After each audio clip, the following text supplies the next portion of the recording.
Hello friends, Jain धर्म के प्रसिद्ध त्यौहार रोट तीज के लिए एक स्पेशल थाली लेकर आई हूँ मैं आज। जैन धर्म में रोट तीज का बड़ा ही महत्व है और इसके खाने की स्पेशल थाली तो अगर कोई बाहर रहो घर से तो कितना मिस करता है ये तो पूछिए ही मत। तो आज मैं बता रही हूँ कि आसान तरीके से कैसे इस थाली को बनाया जाए।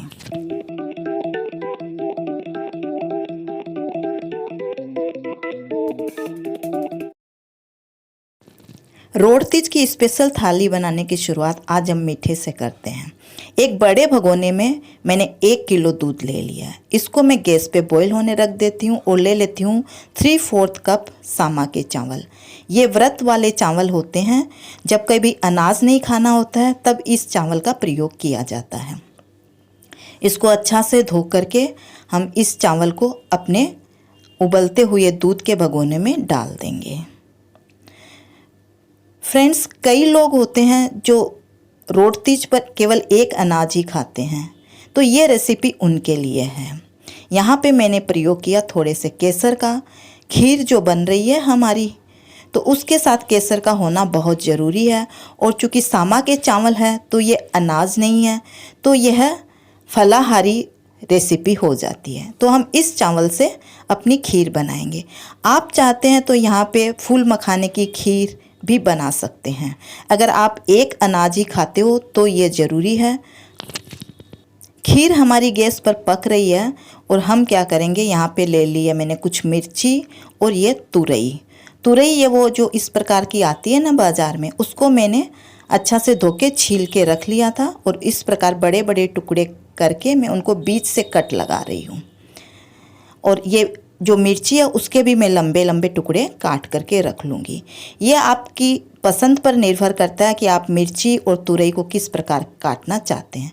तो मैंने दोनों चीज़ें काट के रख ली है और अब मैं इसके लिए मसाला की तैयारी कर रही हूँ। सबसे पहले हम मिर्ची का मसाला तैयार करने के लिए 1 चम्मच ले लिया धनिया, थोड़ी सी ली लाल मिर्च और बिल्कुल थोड़ी सी हल्दी। लाल मिर्च हमने जानबूझ के कम रखी है क्योंकि तीखापन ज़्यादा ना हो जाए।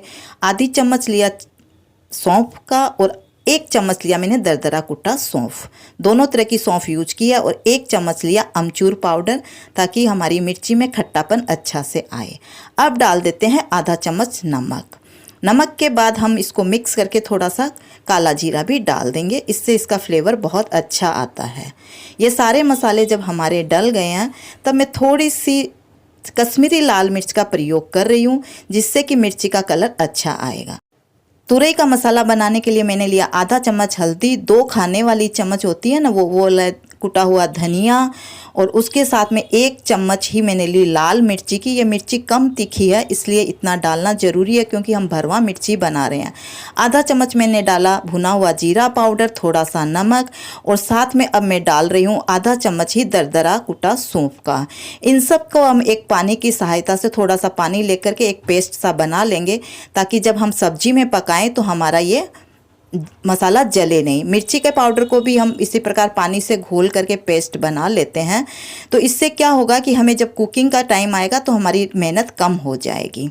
अब हम चलते हैं हमारे खीर की तरफ, जहाँ पर खीर हमारी कंटिन्यूअसली पके जा रही है और पकते पकते ये काफ़ी गाढ़ी हो गई है।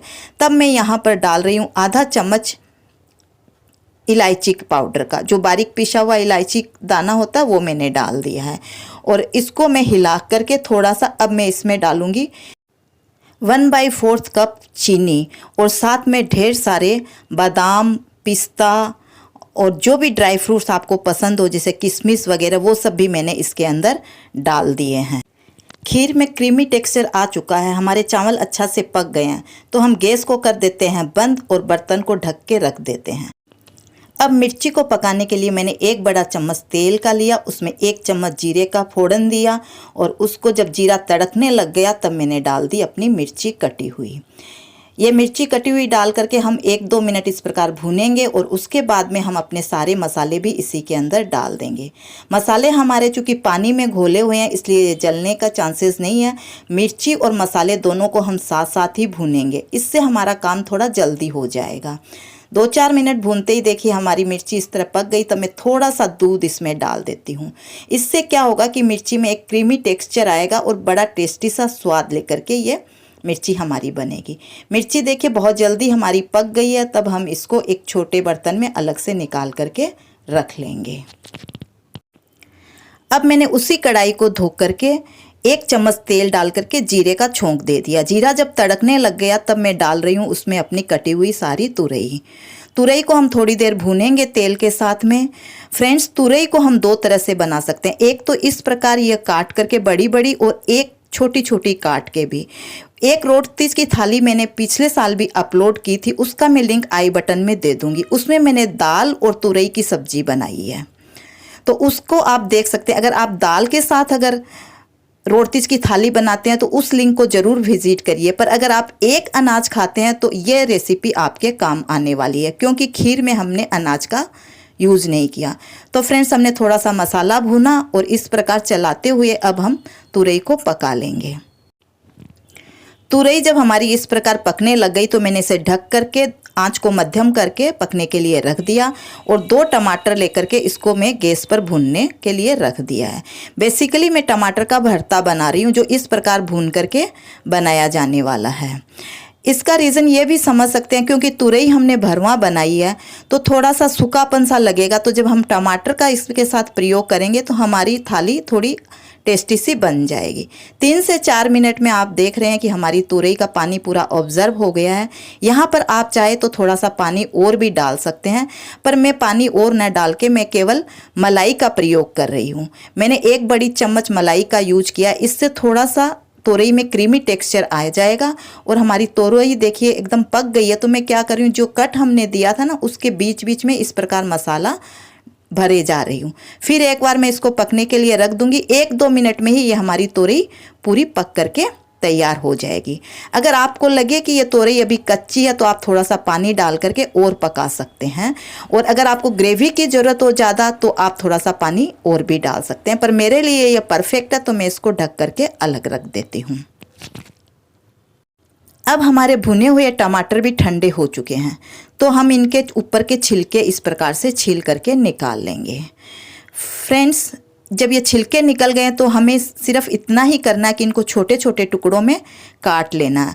अगर आपके पास में कोयला हो तो आप यहाँ पर धुनी का प्रयोग कर सकते हैं, पर हर घर में वो अवेलेबल नहीं होता है, इसलिए मैं आज धुनी का प्रयोग करके नहीं दिखा रही हूँ। पर अगर आपके पास कोयले की सुविधा हो तो आप धुनी ज़रूर दीजिएगा इसमें, तो इससे इसका टेस्ट बहुत अच्छा आएगा। पर मैं यहाँ पर सिर्फ डाल रही हूँ नमक और भुना हुआ जीरा को इस प्रकार मसल के, और थोड़ी सी लाल मिर्ची। आप चाहे तो यहाँ कटी हुई हरी मिर्च का प्रयोग भी कर सकते हैं, पर हमने हरी मिर्च की लौंजी अलग से बनाई है तो मैं इसमें नहीं डाल रही हूँ। तो ये हमारा टमाटर का भरता भी तैयार हो गया है। इस प्रकार हमारी सारी चीज़ें तैयार हो गई है। अब हम चलते हैं अपना मेन रोटा बनाने के लिए। रोटा के लिए देखिए मैंने 1 कप आटा लिया है। आटा यह मोटा पिसा हुआ है, इस बात का आप ख्याल रखिएगा। जनरली होता क्या है कि रोटीज के पहले हम लोग मोटे आटे का इंतजाम तो कर ही लेते हैं। अगर आपके पास न हो तो इसमें थोड़ा सा फिर सूजी ज़रूर मिक्स कर दीजिएगा। हल्का सा मैंने नमक डाला और साथ में डाल दिया मैंने आधा चम्मच ही अजवाइन का, हाथ से मसल के अजवाइन डाला। अब ये देखिए मेरे पास में टेबल स्पून है, मैं इससे घी को मेज़र करके आपको दिखा रही हूँ। 1 कप जो मेजरिंग कप होता है ना, वो मैंने लिया था आटे का, और उसमें 4 चम्मच मैंने डाले हैं घी के। ये मेजरमेंट एकदम परफेक्ट जाएगा, इससे आपका रोटा बहुत ही सॉफ्ट और बहुत ही अच्छा बन करके आएगा। देखिए मोयन देने से, इतना मोयन जब हमने दिया तो इस प्रकार का हमारा आटा एकदम से लड्डू सा बंधने लग गया। ये मोयन एकदम परफेक्ट है, तो इस मेज़रमेंट का आप बिल्कुल ध्यान रखिएगा कि 1 कप आटे में 4 टेबल स्पून मोयन का जाएगा। अब मैंने आधा कप लिया है पानी। ये पूरा नहीं लगेगा, हम थोड़ा थोड़ा करके इसको एकदम टाइट गूंथेंगे और देखेंगे कि कितने पानी से हमारा आटा गूंथ जाता है।